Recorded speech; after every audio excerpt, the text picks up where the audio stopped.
సమానంగా ఉండాలి అన్నది ఆయన ఉద్దేశము ఆదేశం అని చెప్తూ, అంతేకాకుండా నేను రాస్తున్నవన్నీ వాస్తవాలని చెప్తూ జగన్మోహన్ రెడ్డి గారు అన్యాయం చేస్తున్నారని చెప్తూ ఇక గ్లోబల్స్ ప్రచారం ఆపండి అని కూడా చెప్పారు. పదే పదే ఆస్తుల విషయం మాట్లాడకండి, అసలు తెలియని వారు మాట్లాడడం ఎందుకు అని కూడా విజయమ్మ గారు ప్రశ్నించారు. ఇక డీసెన్సీ ఉన్న వాళ్ళు ఎవరైనా సరే మాట్లాడకూడదు. నాకు కూడా మాట్లాడడం ఇష్టం లేదు. కానీ ఇంకా వైసీపీ వాళ్ళు మాట్లాడుతున్నారు అంటే ఇక మొరగడం కుక్కల నైజం అనుకోవాలి. ఒక నిమిషం.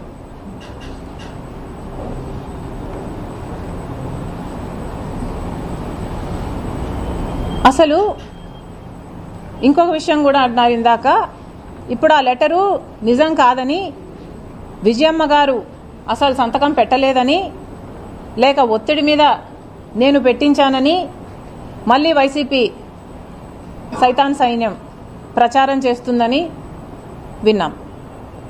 అసలు నిజంగానే విజయమ్మ గారు సంతకం పెట్టకపోతే విజయమ్మ గారు బయటకు వచ్చి సంతకం నాది కాదు అని విజయమ్మ మీడియాకు చెప్పే అవకాశం లేదా? విజయమ్మకి చెప్పలేరా? లేక జగన్మోహన్ రెడ్డి గారే ఫోన్ తీసుకొని అమ్మా సంతకం నువ్వు పెట్టలేదంటున్నారు, నిజంగానే సంతకం నీదేనా అమ్మా అని జగన్మోహన్ రెడ్డి గారు అడగలేరా?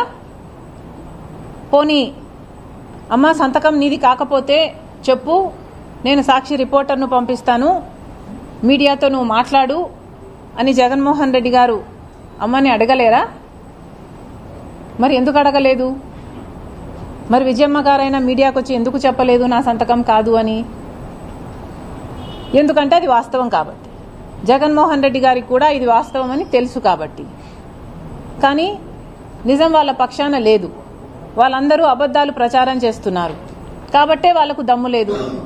ఈరోజు జగన్మోహన్ రెడ్డి గారైనా సరే ఇంతమంది సోషల్ మీడియాలో సైతాన్ సైన్యం చేత అయితేనేమి, లేక మీ పార్టీలో వాళ్ళ నాయకులు అనాలో కుక్కలు అనాలో వాట్ ఎవర్ అనుకోండి, వీళ్ళ చేతైనా ఎందుకు మాట్లాడించడం?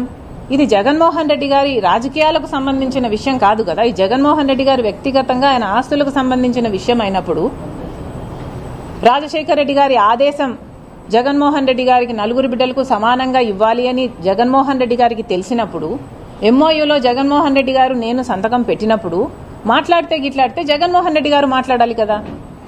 ఎందుకు ఇతరులతో మాట్లాడిస్తున్నారు?